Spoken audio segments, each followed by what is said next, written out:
જ્યારે જ્યારે પણ આ પૃથ્વી પર ભાર વધ્યો છે ત્યારે આ ગૌ માતાએ જ આ પૃથ્વી માતાએ ગૌ માતાનું રૂપ ધારણ કરીને સંતો જોડે પહોંચ્યા છે।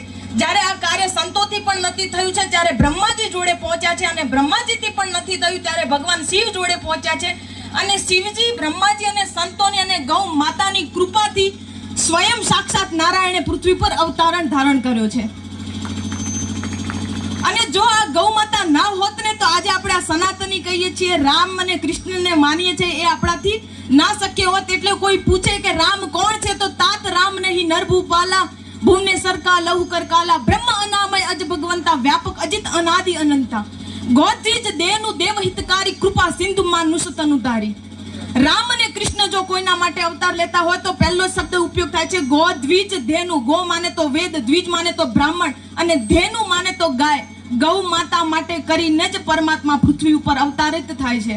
એટલે આજે જે ભારત વર્ષમાં જે ગૌ માતાના કતલખાનો વધ્યા છે, ગૌ માતા કપાય છે, ત્યારે એક ગૌ માતા નહીં, કોઈ વિધર્મી મંદિર એક તોડે છે ને ત્યારે કોઈ એક દેવનું નષ્ટ થાય છે, પણ જો ગૌ માતાનું કોઈ કતલ કરે છે ત્યારે એની અંદર બેઠેલા 33 કરોડ દેવી દેવતાનું અપમાન થાય છે અને એ અપભ્રંશ થાય છે। એટલે ખૂબ જ દુર્ભાગ્યની વાત છે। તો બધા કથાના માધ્યમથી કોઈ પણ કથાની શરૂઆત થાય અને આ કથાઓ પણ આપણા સુધી પહોંચે છે ને એની પણ દેન આજ શ્રી ગૌ માતા છે। જો ગૌ માતાથી જ કોઈ પણ કથાની શરૂઆત છે ને એ ગૌ માતાથી જ થાય છે। જો ગૌ માતા ના હોત ને તો આ કથા, આ સનાતની, આ રામ અને કૃષ્ણ આપણા સુધી ના પહોંચી શકો। તો મારી તમને સૌને વિનંતી છે કે આવા ધર્મના કાર્ય માટે જો તમે આગળ આવશો તો ધર્મ અવશ્ય આપણી રક્ષા કરશે।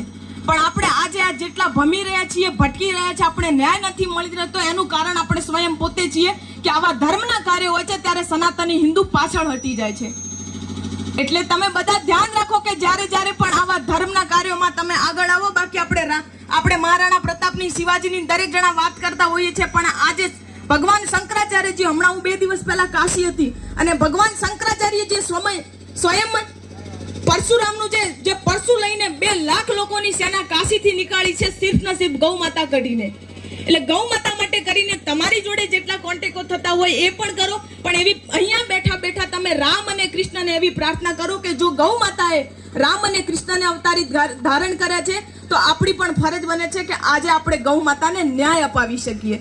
તો બેઠા બેઠા અહીંયા રામ નામનું નામ જપો કે ભગવાન અમારો આજે અમે જે અહીંયા SDM ની ઓફિસ સુધી આજે પ્રમાણપત્ર અમે જે લઈ જઈશું અને એ અમારી પ્રાર્થના સરકાર સ્વીકાર કરે અને ગૌ માતાને આપણે ન્યાય અપાવી શકીએ।